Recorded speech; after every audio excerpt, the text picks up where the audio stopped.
the middle, the number 0, so it acts as a fulcrum, okay? So 0 in the middle, plus 10 on the right, minus 10 on the left. Everyone done that?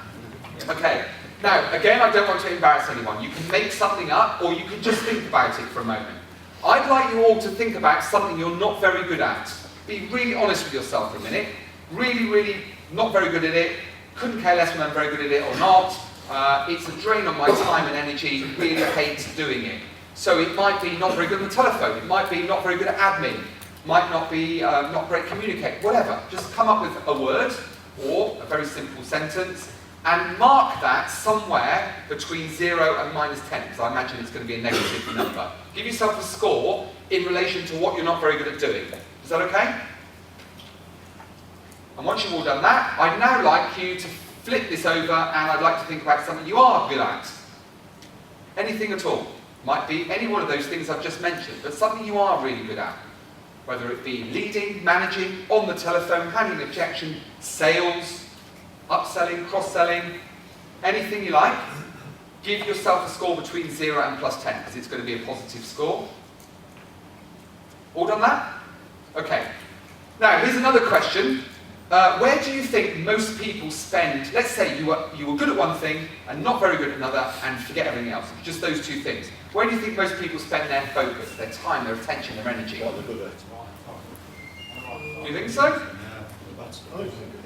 And in all the places I've ever been, in all the companies I've ever worked with, 95% of the people, I see them working on the things they're not very good at. Why? Because their manager says, you have to improve this. You have to be better at that. You know, we're falling down a little bit on this. We tend to spend all of our time and energy and focus on the things we're not good at.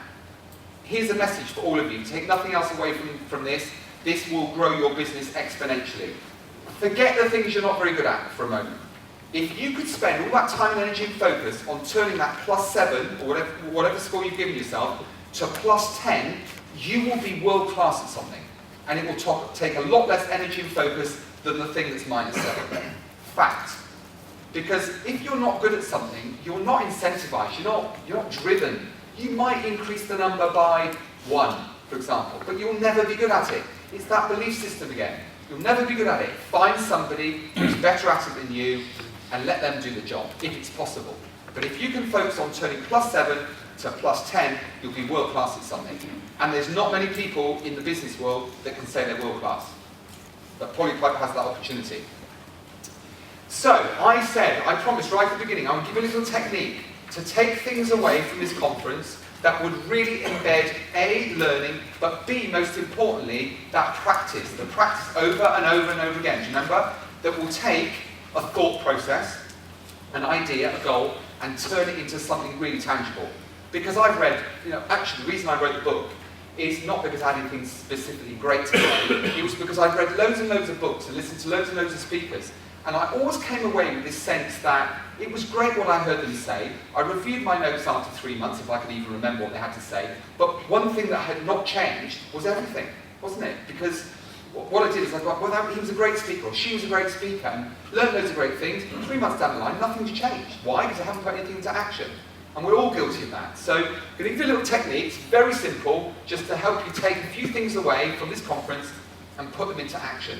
A bit like that whole process of improving performance by 10%. Somebody I know recently wanted to learn to play the piano. That is a big gig, isn't it, learning to play the piano? But just by starting with 60 seconds of practice every day and increasing that number by 10% every day, which is only 6 seconds after all, only 6 seconds, within 7 weeks they were 58% better than they were when we started. So those numbers rise exponentially if you just focus on the small, bite-sized things. And this is a good example of how that works. So, bear with me, if you want to, on a piece of paper, draw a simple rectangle, divide it into 6 boxes. Do not write anything in the boxes just yet, because I'm going to give you some instructions. In the top left-hand box, I want you to write in very small letters, because you're going to write something else in a moment. I'd like you to write the word mess, M-E-S-S, okay, M-E-S-S. And in the bottom right-hand box, I want you to write in very small letters the word me, M-E, okay?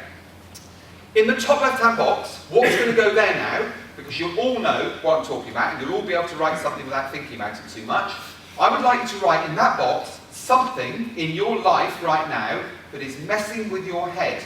For example, when you walk in through your back door of an evening, the light bulb in the porchway has been out for, well, since before Christmas.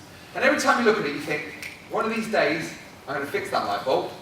Or you look at the kind of the untidy drawer. One of these days, there's loads of people smiling, because you know exactly what I'm talking about, don't you? There's always that little job, but because it's so little, you never quite get around to it. It's true, isn't it? So if you could just write in that top left-hand box, that job, one of those things that you've been promising yourself to do, it's really simple, it's really straightforward, but it's getting on your nerves because you never quite get around to doing it. So just write something in that box. I don't care what it is. In the bottom right-hand box, that's the me box, just give yourself a reward. Your favourite glass of wine, a trip out with the kids, a trip out with your significant other. Some of you may not see that as a reward, I don't know. But whatever it is, write something in that box, something straightforward, a game of golf, time off, just anything at all that gives yourself that metaphorical pat on the back. And then, in the next 4 boxes, in between box 1 and box 6, find 4 things from this conference that you are going to want to action as a matter of urgency. Any 4 things. I've given you some examples. The 10 before 10 thing, by the way, really good way of getting new customers. Make 10 phone calls before 10 o'clock on a Monday. And it's about nothing in particular. It's not about, by the way, are you wishing to order anything more with us? It's just about, hi, how are you? I call it a hello call. It's just, hi, how are you? Nothing particular to talk about. I noticed that you've got a birthday coming up, many happy returns today. Or I noticed that, I seem to remember that your son starts school this month, just to say wish you well. Just anything at all. 10 before 10 on a Monday is a really, really good way of generating new customers. The 10% thing, playing the piano. The pre-vision, if it's just something as simple as that. And the 3 questions, adopting them every day in your business and in your personal life.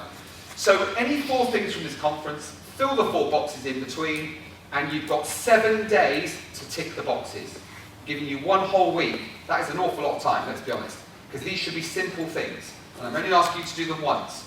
Now, for a book, for 2 correct answers, there's 2 ways, if you're really, really serious about success, there's 2 ways of improving performance using this idea, significantly improving your performance. What are the 2 ways you can use this idea to improve performance? 2 ways you can better this technique. Share it with a colleague?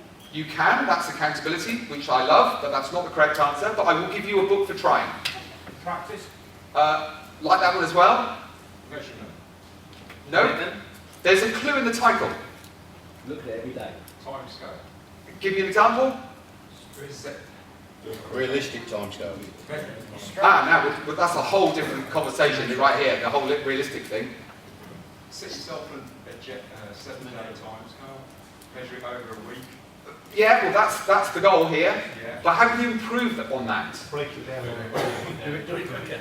Yes, do it quicker. So do it in 5 days, or 3 days, or, gosh, dare I say 1 day.